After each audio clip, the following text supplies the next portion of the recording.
Meow. Meow, meow, meow, meow, meow, meow. 10 minutes later.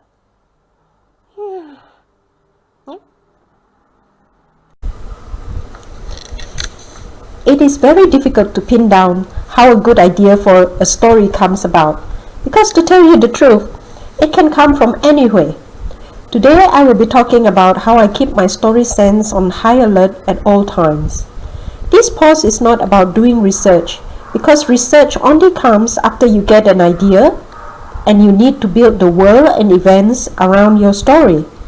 No, this post is about that aha moment when you get a plot for a story. If you live in a modern town or city, the area you move about in is generally safe, so it is very easy to tune out of your surroundings. You don't have to worry about stepping on animal droppings or on a snake, or worry about what is hiding behind a leafy bush in front of you. You can safely keep your head bowed over a book or a smartphone and walk on. However, if you want to be a convincing storyteller, you need to tune into your surroundings. You need to put away your device and pay attention to the goings-on about you. But good ideas cannot be forced, you say. It must come from some higher source in the ether. That's okay if you only want to pursue storytelling as a hobby. Just so you know, a professional storyteller does not sit around and wait for that aha moment to strike. We keep an eye out for it all the time.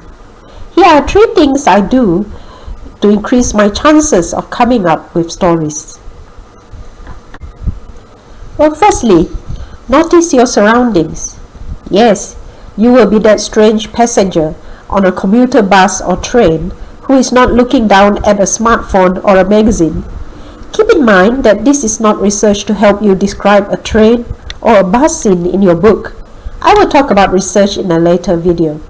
For now, just scan your surroundings and watch the people, because one of them might inspire a story out of you. Start your brain ticking by guessing who they are from the way they dress. Imagine why someone would sit or stand a certain way. What are they carrying? Why are they carrying it? Are they alone or with friends? You get the drift. I was in Singapore for about a week in 2013 and was on the commuter train almost daily to go to the National Library. Those daily 10-minute trips had given me the idea for The Laughing Monster, which was published by Scholastic Asia in 2018. I noticed a shy, awkward foreign laborer who was sitting across from me. His other 2 mates were better dressed and more confident, but he shrunk away from everyone, until a young boy sat down next to him and began playing a game on his smartphone.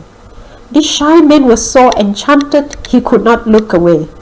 His childlike awe moved me.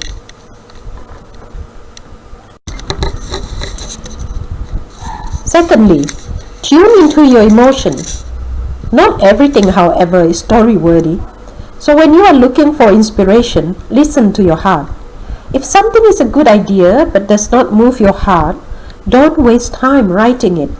As in the example before, I was moved by the man because he was so alive compared to everyone else in the train. For that brief moment, I imagined that he forgot about his poverty and started to aspire for something more than just the basic necessities of life.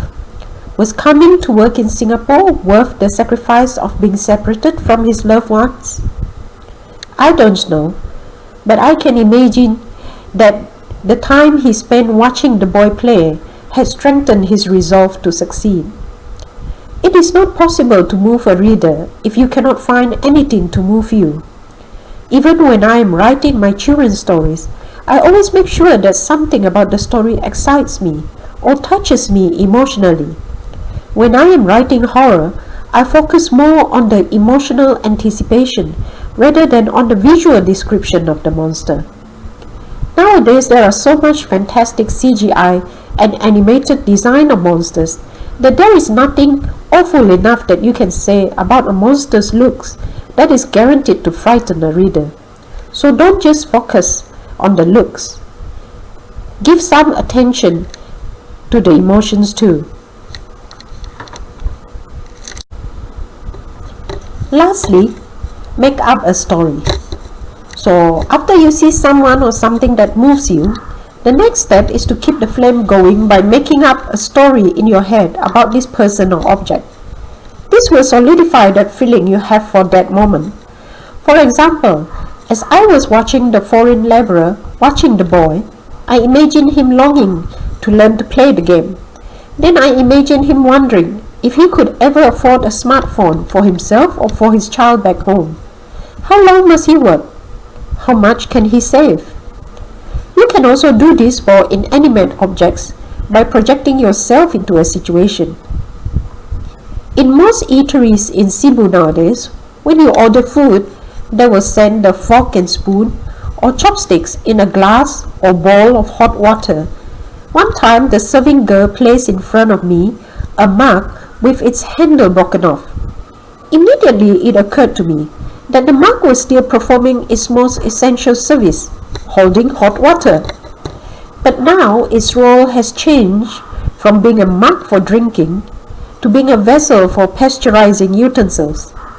How would I feel if my life's purpose was changed because someone else was careless and broke me? Would I be grateful for the new role? Or will I feel down? After I'm broken, will I be handled with more care or more carelessly? Any idea you come up with can be used as the plot for your story. As in the mug observation example, I use it for a human character in a short story, The City That Jack Wrecked. I have never had this story published before though, because the character was so dark and angry. Admittedly, this is a good backstory for a dystopian novel, but I have had to put it on the back burner because of other stuff going on in life. In the course of your journey down this road, you will also write stories that you don't publish. That is alright, because the story is still valuable for your growth. You can come back to it again in a few years to decide if you have progressed far enough to improve it or get it published. Just start writing, keep writing, and remember to share this video. The more aware people become of indigenous literature, the more interested readers will become. Hence, the easier it will be for you to get published in the future. Good luck. Goodbye.